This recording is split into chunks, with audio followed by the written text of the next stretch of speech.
जय हिंद दोस्तों, स्वागत है आपका आपके अपने YouTube channel study Gurukul 2.5 million में। आज हम जीके जीएस पेट का प्रैक्टिस सेट्स 5वां चालू करेंगे। चलते हैं, हमारा पहला क्वेश्चन है, शक विजेता किसे माना जाता है? ए चंद्रगुप्त प्रथम, बी चंद्रगुप्त द्वितीय, सी समुद्रगुप्त, डी कुमारगुप्त। इसका सही जवाब है बी चंद्रगुप्त द्वितीय को। कुछ डिटेल है, देख लेते हैं। चंद्रगुप्त द्वितीय ने पश्चिमी भारत उज्जैनी के अंतिम शक शासक रुद्र तृतीय को पराजित किया। शकों पर विजय के उपरांत चंद्रगुप्त द्वितीय ने विक्रमादित्य तथा सकारी की उपाधि धारण की तथा इसी विजय के उपलक्ष्य में चांदी के सिक्के जारी किए चंद्रगुप्त द्वितीय ने। पढ़ते हैं हम अपने अगले क्वेश्चन में। हमारा अगला क्वेश्चन है, निम्न के जोड़े बनाइए। ए विक्रम संवत 248, बी शक संवत 319, सी कलचुरी संवत 57 BC, डी गुप्त संवत 78 AD। इसका सही जवाब है, इसका सही सुमेलित है सी, ए का विक्रम संवत 57 BC, बी का शक संवत 78 AD, सी का कलचुरी संवत 248 AD, डी गुप्त संवत 319 AD। बढ़ते हैं हम अपने अगले क्वेश्चन में। हमारा अगला क्वेश्चन है, दिल्ली का प्रथम वैधानिक सुल्तान कौन था? ए कुतुबुद्दीन ऐबक, बी इल्तुतमिश, सी रजिया, डी बलबन। इसका सही जवाब है बी इल्तुतमिश। डिटेल है, देख लेते हैं। फरवरी 1229 में बगदाद के खलीफा से इल्तुतमिश को प्रमाण पत्र इल्हद प्राप्त हुआ। खलीफा ने इल्तुतमिश को सुल्तान ए आजम की उपाधि प्रदान करते हुए उसके द्वारा विजित प्रदेशों का उसे शासक घोषित कर दिया। इल्तुतमिश का शासनकाल 1210 से 1236 ईस्वी तक रहा। इल्तुतमिश ने इक्ता व्यवस्था प्रारंभ की थी। बढ़ते हैं हम अपने अगले क्वेश्चन में। हमारा अगला क्वेश्चन है, भारतीय राष्ट्रीय कांग्रेस के दूसरे अधिवेशन वर्ष 1886 में अध्यक्षता किसने की? ए सुरेंद्रनाथ बनर्जी, बी लाला लाजपत राय, सी दादा भाई नौरोजी, डी जॉर्ज यूले। इसका सही जवाब है सी दादा भाई नौरोजी। इसकी कुछ डिटेल दी हुई है, देख लेते हैं। दादा भाई नौरोजी कांग्रेस के पहले पारसी अध्यक्ष थे। दादा भाई नौरोजी ने 1906 में ईस्वी में स्वराज को राष्ट्रीय आंदोलन का लक्ष्य घोषित किया था। दादा भाई नौरोजी ने 1904 से लगातार भारत को स्वशासन देने पर बल दिया। धन की निकासी का सिद्धांत दादा भाई नौरोजी ने ही दिया था। दादा भाई नौरोजी ब्रिटिश संसद के सदस्य बनने वाले पहले भारतीय थे। जॉर्ज यूले भारतीय राष्ट्रीय कांग्रेस के पहले अंग्रेज अध्यक्ष थे। पढ़ते हैं हम अपने अगले क्वेश्चन में। हमारा अगला क्वेश्चन है, निम्नलिखित में से कौन सुमेलित नहीं है? ए अलीगढ़ आंदोलन सैयद अहमद खां, बी देवबंद आंदोलन मोहम्मद कासिम ननौतवी, सी अहमदिया आंदोलन महमूद उल हसन, डी फ्रेंजी आंदोलन शरीयतुल्लाह। तो इसका गलत है सी, अहमदिया आंदोलन गुलाम अहमद ने किया था। अहमदिया आंदोलन की स्थापना 1889 ईस्वी में मिर्जा गुलाम अहमद ने किया था, महमूद उल हसन ने नहीं किया था। बढ़ते हैं हम अपने नेक्स्ट क्वेश्चन में। हमारा अगला क्वेश्चन है, नेहरू रिपोर्ट किसने तैयार की? ए ML नेहरू ने, बी RK नेहरू ने, सी JL नेहरू ने, डी BL नेहरू ने। इसका सही जवाब है मोतीलाल नेहरू ने, ML नेहरू ने। इसकी कुछ डिटेल दी हुई है, देख लेते हैं। भारत के संविधान का प्रारूप तैयार करने के लिए एक समिति का गठन किया गया। उसके अध्यक्ष मोतीलाल नेहरू थे। इस समिति ने जो रिपोर्ट तैयार की उसे नेहरू रिपोर्ट 1928 ईस्वी के नाम से जाना जाता है। इस समिति में 2 मुस्लिमों सहित कुल 9 सदस्य थे।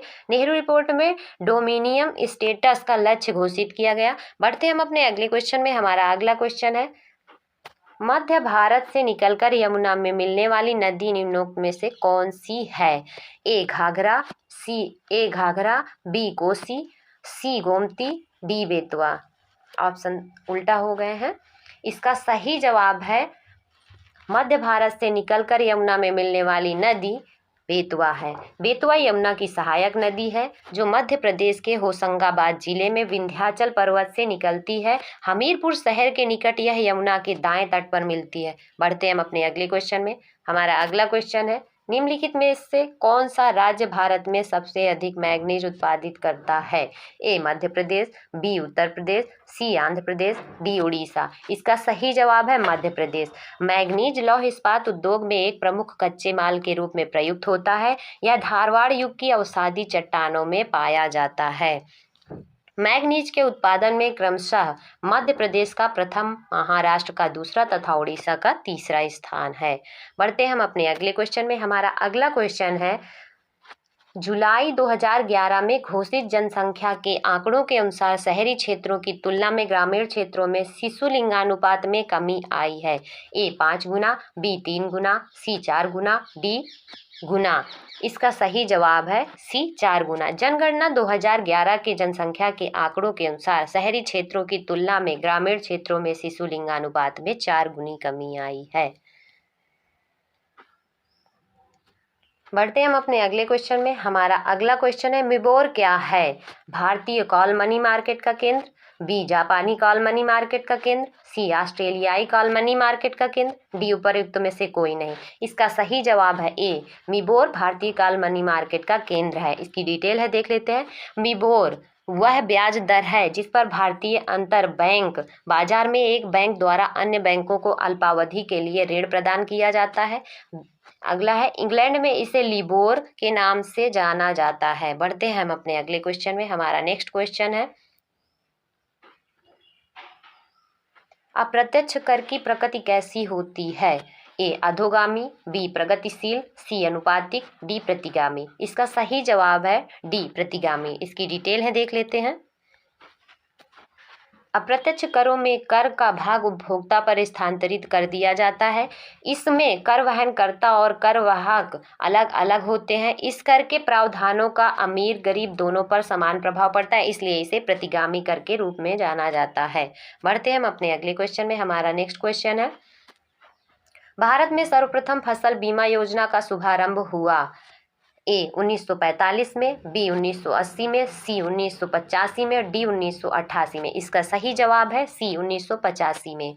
इसकी डिटेल है, सर्वप्रथम फसल बीमा योजना गुजरात में सन 1972 में प्रारंभ की गई। इसे 1 अप्रैल 1985 से नियमित और व्यापक स्तर पर अपनाया गया, जिसे व्यापक फसल बीमा योजना CCIS के नाम से जाना जाता है। वर्तमान में इसका स्थान प्रधानमंत्री फसल बीमा योजना ने ले लिया। इस योजना के अंतर्गत खरीफ 2%, रबी 1.5% तथा बागवानी 5% फसलों के लिए प्रीमियर राशि प्रदान की जाती है। बढ़ते हम अपने अगले क्वेश्चन में। हमारा नेक्स्ट क्वेश्चन है, सबसे पहले किस उच्च न्यायालय ने घोषणा की थी कि बंद असंवैधानिक है?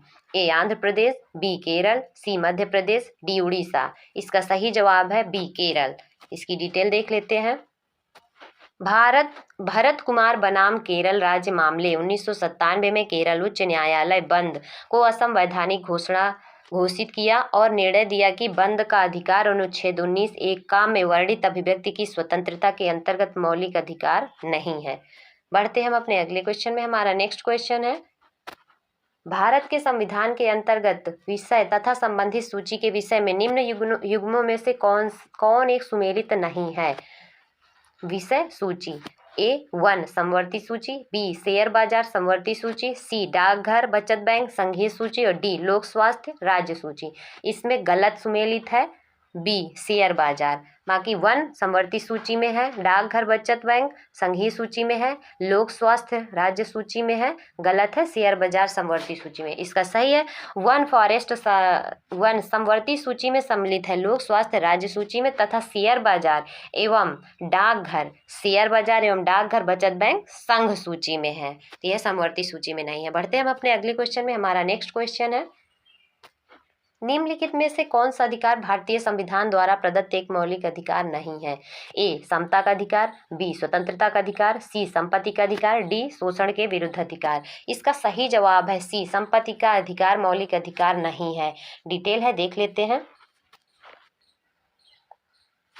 44वें संविधान संशोधन अधिनियम 1978 के द्वारा संपत्ति के अधिकार से संबंधित मौलिक अधिकारों अनुच्छेद 19(1)(4) एवं अनुच्छेद 31 को सूची से हटा दिया गया तथा वर्तमान में अनुच्छेद 300 का के अंतर्गत इसे विधिक अधिकार बना दिया गया। बढ़ते हम अपने अगले क्वेश्चन में। हमारा नेक्स्ट क्वेश्चन है, बुलेट प्रूफ कांच बनाने के लिए कौन सा बहुलक प्रयुक्त होता है? ए पॉलीविनाइल क्लोराइड, बी पॉलीएमाइल, सी पॉलीएथिलीन, डी पॉलीकार्बोनेट। इसका सही जवाब है पॉलीकार्बोनेट। डिटेल है देख लेते हैं। पॉलीकार्बोनेट थर्मोप्लास्टिक पॉलीमर का एक समूह है। यह एक कठोर व पारदर्शी प्लास्टिक है जो बिस्फेनॉल ए, बीपीए तथा फास्जीन की अभिक्रिया से प्राप्त किया जाता है। बुलेट प्रूफ कांच के निर्माण में पॉलीकार्बोनेट थर्मोप्लास्टिक या लैमिनेटेड कांच की परतों का उपयोग किया जाता है। बढ़ते हैं हम अपने अगले क्वेश्चन में। हमारा नेक्स्ट क्वेश्चन है, डीएपी में कितने प्रतिशत फास्फोरस तथा नाइट्रोजन पाई जाती है? ए 10% नाइट्रोजन तथा 20% फास्फोरस, बी 18% नाइट्रोजन तथा 46% फास्फोरस, सी 30% नाइट्रोजन तथा 60% फास्फोरस, डी 35% नाइट्रोजन तथा 70% फास्फोरस। इसका सही जवाब है बी 18% नाइट्रोजन तथा 46% फास्फोरस डीएपी में पाई जाती है। इसकी डिटेल है, डिटेल देख लेते हैं। डाई अमोनियम फास्फेट या डीएपी एचपीओजे विश्व में सर्वाधिक प्रयोग किया जाने वाला फास्फोरस उर्वरक है। इसके रासायनिक संगठन में 46 से 53% फास्फोरस तथा 18 से 21% नाइट्रोजन उपस्थित होती है। डीएपी के प्रयोग से अस्थायी रूप से मृदा के पीएच मान में वृद्धि होती है। बढ़ते हैं हम अपने नेक्स्ट क्वेश्चन में। हमारा अगला क्वेश्चन है, रेल की गति किस प्रकार की गति का उदाहरण है? ए घूर्णन गति, बी चक्रण घुमाव गति, सी रूपांतरित गति, डी प्रक्षेप गति। इसका सही जवाब है रूपांतरित गति। रेल की गति किस प्रकार की गति का उदाहरण है? रूपांतरित गति का उदाहरण है। बढ़ते हैं हम अपने अगले क्वेश्चन में। हमारा अगला क्वेश्चन है, आतंकवाद विरोधी दिवस कब मनाया जाता है? ए 12 मई, बी 15 मई, सी 17 मई, डी 21 मई। तो इसका सही जवाब है डी 21 मई को आतंकवादी विरोध दिवस मनाया जाता है। इसकी डिटेल है, 1 मई को अंतर्राष्ट्रीय मजदूर दिवस मनाया जाता है, 3 मई को प्रेस स्वतंत्रता दिवस मनाया जाता है, 8 मई को विश्व रेड क्रॉस दिवस, 9 मई को विश्व प्रवासी दिवस, 11 मई को राष्ट्रीय प्रौद्योगिकी दिवस, 12 मई को अंतर्राष्ट्रीय नर्स दिवस, 15 मई को विश्व परिवार दिवस, 17 मई को विश्व दूरसंचार दिवस, 21 मई को आतंक विरोधी दिवस, 22 मई को अंतर्राष्ट्रीय जैव विविधता दिवस, 24 मई को राष्ट्रमंडल दिवस, 31 मई को विश्व तंबाकू निषेध दिवस मनाया जाता है। बढ़ते हम अपने अगले क्वेश्चन में। हमारा अगला क्वेश्चन है, किस खेल में बुल्स आई शब्द का प्रयोग किया जाता है? तो ए बॉक्सिंग, बी बास्केटबॉल, सी पोलो, डी शूटिंग।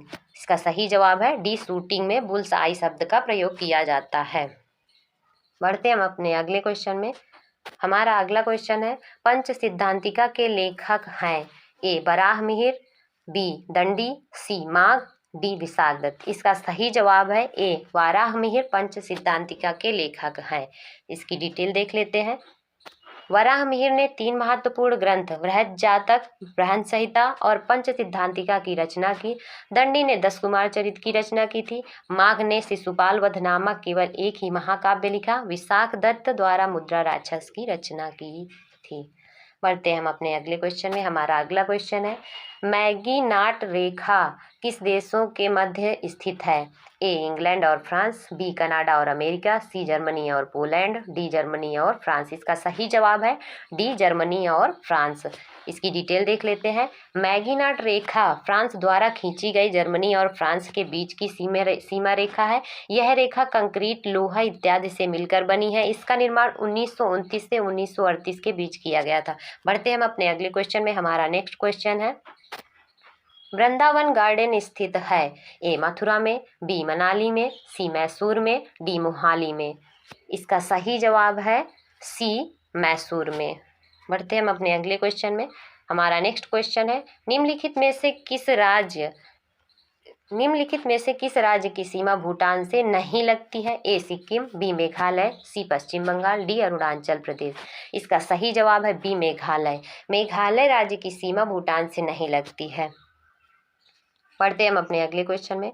हमारा अगला क्वेश्चन है, उत्तर प्रदेश के अतिरिक्त लोकसभा में किन 2 राज्यों का प्रतिनिधित्व सबसे अधिक है? ए बिहार और आंध्र प्रदेश, बी महाराष्ट्र और पंजाब, सी कर्नाटक और आंध्र प्रदेश, डी तमिलनाडु और राजस्थान। तो इसका सही जवाब है बी महाराष्ट्र और पश्चिम बंगाल। इसमें देख लेते हैं कितनी सीटें किस राज्य में हैं लोकसभा में। उत्तर प्रदेश में लोकसभा सीटें 80 हैं, महाराष्ट्र में लोकसभा सीटें 48 हैं, पश्चिम बंगाल में 42 हैं, बिहार में 40, आंध्र प्रदेश में 25 सीटें हैं, कर्नाटक में 28 सीटें हैं, तमिलनाडु में 39 सीटें हैं, राजस्थान में 25 सीटें हैं। पढ़ते हैं हम अपने अगले क्वेश्चन में। हमारा अगला क्वेश्चन है, हाल ही में जारी की गई ग्लोबल पीस इंडेक्स 2023 में भारत की रैंक क्या है? ए 129, बी 126, सी 163, डी 156। तो इसका सही जवाब है बी 126। ग्लोबल पीस इंडेक्स 2023 में भारत की रैंक 126 है। पढ़ते हैं हम अपने अगले क्वेश्चन में। हमारा अगला क्वेश्चन है, हाल ही में जारी आंकड़ों के अनुसार भारत में सर्वाधिक बाघ किस राज्य में पाए जाते हैं? ए कर्नाटक, बी मध्य प्रदेश, सी उत्तर प्रदेश, डी तमिलनाडु। इसका सही जवाब है बी मध्य प्रदेश में बाघ पाए जाते हैं सबसे ज़्यादा। पढ़ते हैं हम अपने अगले क्वेश्चन में। हमारा अगला क्वेश्चन है, हाल ही में प्रधानमंत्री मोदी में देश के सबसे बड़े कन्वेंशन सेंटर का उद्घाटन कहाँ किया? ए बेंगलुरु, बी कलकत्ता, सी दिल्ली, डी मुंबई। इसका सही जवाब है सी दिल्ली। पढ़ते हैं हम अपने अगले क्वेश्चन में। हमारा अगला क्वेश्चन है, एशिया इंटरनेशनल फेस्टिवल 2023 में बेस्ट फिल्म का अवार्ड किसे प्रदान किया गया? ए रामपुर, बी पानी, सी गिद्ध द स्कैवेंजर, डी मिशन। इसका सही जवाब है सी गिद्ध द स्कैवेंजर। बढ़ते हैं हम अपने अगले क्वेश्चन में। हमारा नेक्स्ट क्वेश्चन है, सेफ चैंपियनशिप 2023 का खिताब इनमें से किस टीम ने जीता? ए भारत, बी कुवैत, सी नेपाल, डी ईरान। इसका सही जवाब है ए भारत।